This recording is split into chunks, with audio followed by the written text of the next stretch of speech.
jamaah salat subuh rahimakumullah. Pagi ini kita akan mengkaji surah Fussilat, surah ke-41 dalam urutan Al-Quran.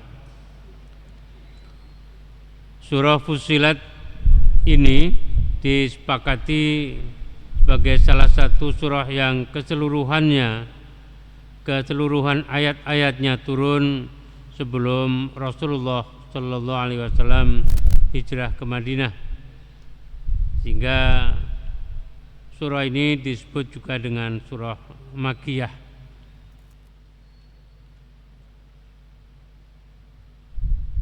Surah ini juga dinamai dengan Hamim As-Sajdah karena memang di ayat pertama dimulai dengan huruf H dan Mim.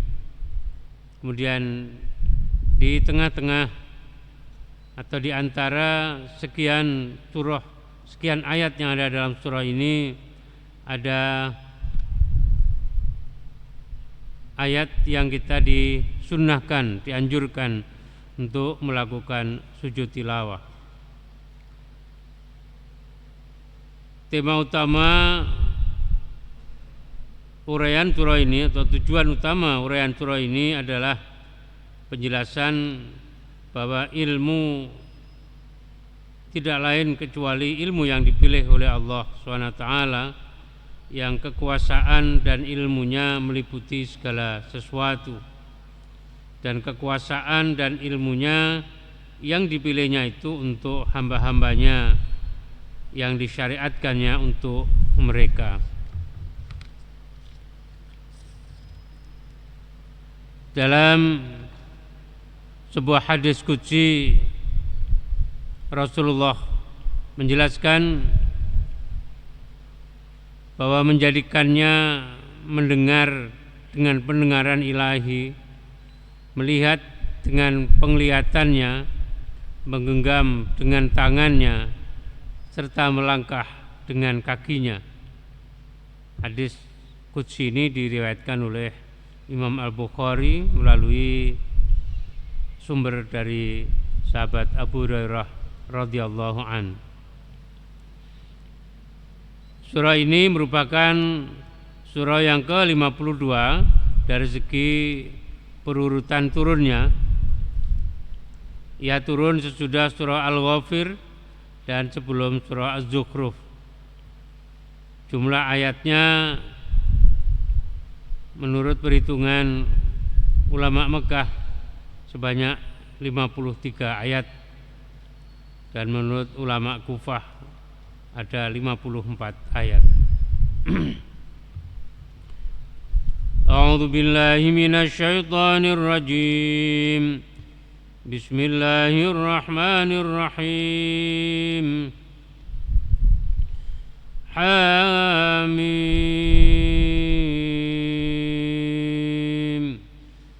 Tanzilun minar rahmanir rahim. Kitabun fussilat ayatuhu Qur'anan Arabiyyan liqaumin ya'lamun. Basyiran wa nadhira fa'arada aktsaruhum fahum la yasma'un. Hamim. Penurunan Alkitab dari Tuhan yang Maha Pengasih, Maha Penyayang. Kitab yang diperinci ayat-ayatnya. Quran dalam bahasa Arab untuk kaum yang mengetahui, pemberi kabar gembira dan pemberi peringatan. Maka kebanyakan mereka berpaling sehingga mereka tidak mendengar. Tidak banyak ulama yang menghubungkan antara awal satu surah dan akhir surah yang sebelumnya. Al-Bikai termasuk salah seorang yang sangat peduli dalam hal ini. Menurutnya akhir surah Al-Ghafir menguraikan bahwa orang-orang kafir mendebat ayat-ayat Allah secara batil Ia bergembira ria dan angkuh dengan pengetahuan dan ilmu yang mereka miliki, dan bahwa setelah jatuhnya siksa Allah mereka baru sadar, tetapi kesadaran tersebut tidak berguna karena masa penerimaan iman dan taubat telah berlalu. Pengetahuan tentang kebenaran itu dinilai sama saja dengan kebodohan. Keimanan pun serupa dengan kekufuran. Hakikat yang diuraikan oleh akhir surah yang sebelumnya itu serta yang akan menimpa orang-orang kafir sangat menyedihkan Nabi Muhammad sallallahu alaihi wasallam. Karena itu dapat berarti kebinasaan umat beliau yang bersikeras dalam kekufuran. Oleh sebab itu surah ini menjelaskan bahwa Al-Quran adalah kitab yang membawa rahmat bagi yang memiliki pengetahuan yang benar dan beramal sesuai dengan pengetahuan itu. Pada awal ayatnya diulangi sifat rahmat, yakni rahmat secara umum yaitu Rahman, dan rahmat dalam arti yang khusus yaitu Rahim. Allah berfirman Hamim, penurunan secara bertahap Alkitab dari Tuhan yang Maha Pengasih terhadap seluruh makhluk dalam kehidupan dunia ini, kafir atau mukmin. Allah yang Maha Penyayang kepada orang-orang beriman di akhirat kelak. Kitab yang diperinci dan dijelaskan ayat-ayatnya mencakup semua apa yang dibutuhkan manusia yang berkaitan dengan ajaran agama dan kebahagiaan hidup duniawi dan ukhrawi mereka. Kitab itu adalah kitab yang sangat tinggi nilainya dan terpuji, yakni Al-Quran, bacaan sempurna yang agung dalam bahasa Arab, yang mudah dibaca dan dipahami, dan yang merupakan petunjuk untuk kaum yang mau dan memiliki potensi untuk mengetahui. Ia adalah kitab yang sempurna yang berperan sebagai pemberi kabar gembira bagi orang-orang mukmin yang mau beramal saleh, dan bahwa bagi mereka disediakan kebahagiaan duniawi dan ukhrawi. Dan di samping itu ia juga berperan sebagai pemberi peringatan bagi para pendurhaka, orang-orang yang mengingkari bahwa mereka akan memperoleh siksa yang amat menyakitkan, yang amat pedih. Sayang, kaum musyrikin Makkah tidak mau mengerti, maka kebanyakan mereka berpaling dan tidak mau memperhatikan dan memanfaatkannya, sehingga akibatnya mereka tidak mendengar, yakni tidak menyambut berita gembira, tidak merespon dengan peringatan-peringatan itu. Ar-Rahman dan Ar-Rahim adalah dua kata yang terambil dari akar kata yang sama, yaitu rahmat. Berbeda pendapat para ulama tentang perbedaannya, yang penjelasannya telah disebutkan oleh penulis kitab tafsir ini ketika menjelaskan ayat yang pertama pada surah Al-Fatihah yang sudah kita bahas jauh sebelumnya. Kata fusilat terambil dari kata fasola yang dapat berarti memerinci dan membedakan serta menjelaskan, sehingga menghapus segala kerancuan. Ayat di atas mensifati Al-Quran sebagai kitab yang fussilat ayatuh, semua ayat-ayatnya baik dari segi kata, frase maupun maknanya, semuanya telah menjadi jelas, membedakan antara yang benar dan yang salah, antara kabar gembira dan peringatan. Ia memerinci uraiannya. Di dalamnya ada masalah-masalah akidah, masalah-masalah keyakinan, ketauhidan, ada syariat dan ada akhlak. Ada uraian tentang Allah dan sifat-sifatnya, ada juga tentang manusia dan sifat serta sejarahnya. Ada uraian tentang alam raya dan ada juga ancaman dan peringatan. Di celah semuanya itu ada bukti-bukti kebenarannya, baik dari aspek bahasa, isyarat ilmiah maupun pemberitaan secara gaibnya. Salah satu aspek kejelasan kitab suci Al-Quran adalah pemilihan bahasa Arab sebagai bahasanya. Bahasa Arab sangat unik dan sangat kaya kosakata. Ini bukan saja terlihat pada jenis kelamin, ada maskulin dan feminin, atau pada bilangan yang ditunjuknya, ada bilangan tunggal, mufrad, musanna, dan jamak, atau pada aneka masa yang digunakannya, mencakup masa yang lampau, masa yang sedang terjadi, yang akan datang, bersinambung, dan sebagainya. Tetapi juga Al-Quran mengandung kosakata dan sinonimnya. Kata yang bermakna tinggi misalnya mempunyai 60 sinonim. Kata yang bermakna singa ditemukan sebanyak tidak kurang dari 500 kata. Ular 200 kata. Menurut pengarang Kamus Al-Muhit, terdapat 80 kata yang bermakna madu. Sedang kata yang menunjuk berbagai macam pedang tidak kurang dari 1000 kata.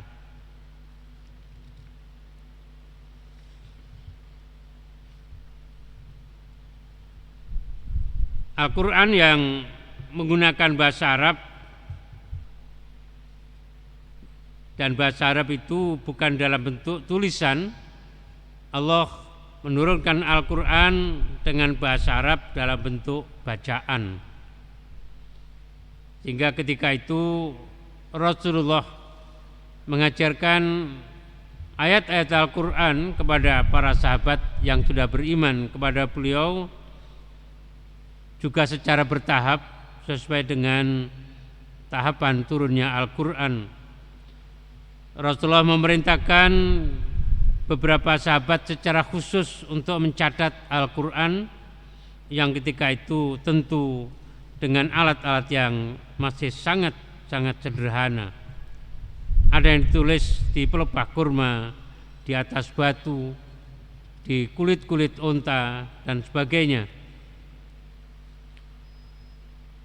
Agar supaya tidak ada kerancuan antara tulisan Al-Quran dan catatan hadis-hadis Rasulullah, maka Rasulullah melarang para sahabat yang menulis yang sudah ditunjuk untuk menulis Al-Quran untuk tidak menulis atau mencatat hadis-hadis Rasulullah, agar bisa terjamin keakuratan dari tulisan-tulisan Al-Quran itu, tidak ada kerancuan dan bercampur antara Al-Quran dan hadis-hadis Rasulullah. Tidak benar kalau ada yang mengatakan bahwa hadis Nabi tidak ada yang mencatatnya. Ada beberapa sahabat yang sudah mencatat apa yang diperbuat oleh Rasulullah dan apa yang disabdakan Rasulullah. Tetapi Rasulullah melarang kepada para sahabat yang sudah secara khusus mendapatkan tugas untuk mencatat Al-Quran agar tidak mencatat hadis-hadis Nabi. Oleh karena itu, ketika Al-Quran sudah turun secara sempurna, hampir 23 tahun lamanya, kemudian pada masa Khalifah Abu Bakar, karena begitu banyaknya kaum muslimin yang gugur di medan perang, padahal bagian besar di antara mereka adalah orang-orang yang menghafal Al-Quran, yang telah menghafal 30 juz Al-Quran itu. Maka Umar kemudian berinisiatif mengusulkan untuk membukukan Al-Quran, untuk menuliskan Al-Quran dalam satu buku atau dalam satu bundle, supaya umat Islam tidak kehilangan Al-Qurannya.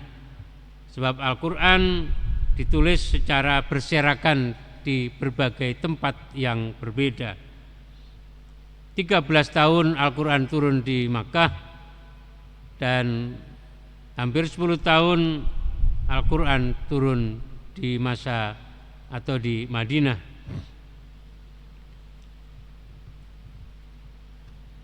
Ketika Rasulullah mengajarkan ayat-ayat Al-Quran sampai para sahabat kemudian menghafal, tentu ini diulang berkali-kali oleh Rasulullah.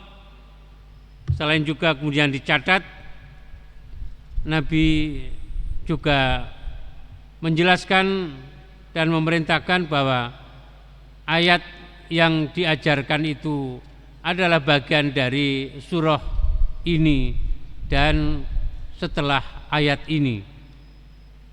Itu dilakukan setiap kali Nabi memerintahkan para sahabat untuk menulis Al-Quran, sebagaimana Rasulullah telah mendapatkan penjelasan dari malaikat Jibril yang telah menyampaikan wahyu Al-Quran kepada Rasulullah. Sehingga sistematika urutan Al-Quran, baik surah maupun ayatnya, jumlah ayat dalam satu surahnya, itu bukan dari Rasulullah, tapi itu adalah dari Allah melalui malaikat Jibril. Karena Al-Quran telah ada ribuan tahun, puluhan ribu tahun sebelum manusia diciptakan.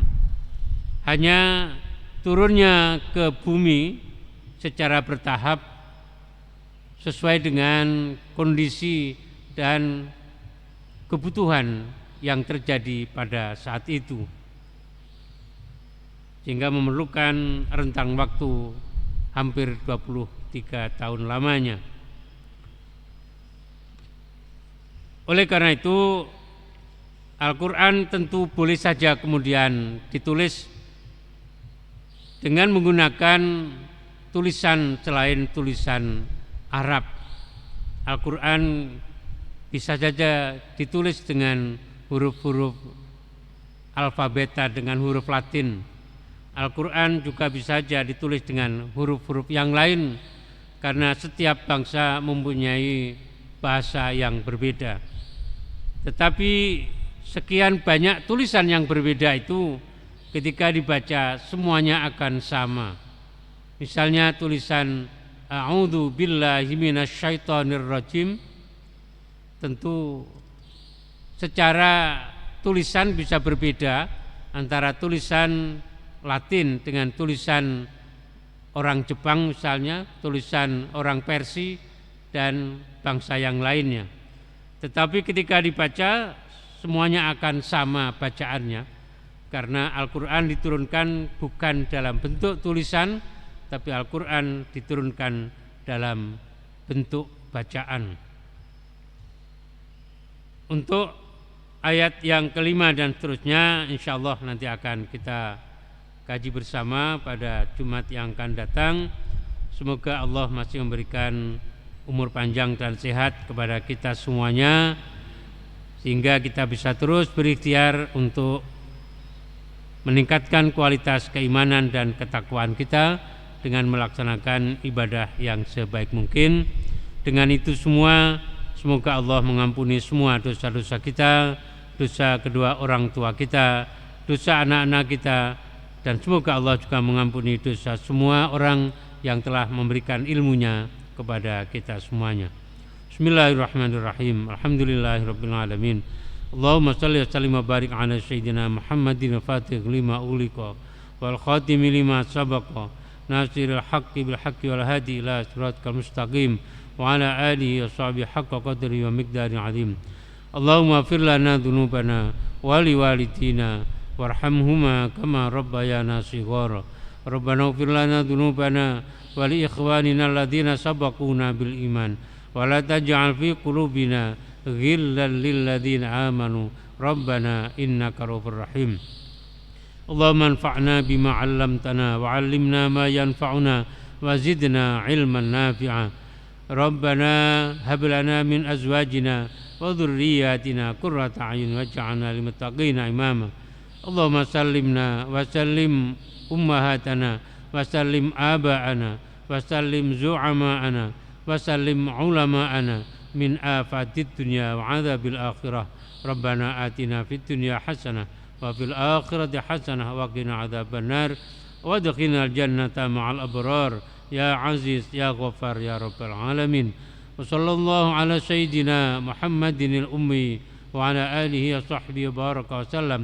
Subhana rabbika rabbil izzati amma yasifun wa salamun alal mursalin walhamdulillahi rabbil alamin. Subhanakallahumma wa bihamdika asyhadu an la ilaha illa anta astaghfiruka wa atubu ilaik. Assalamualaikum warahmatullahi wabarakatuh.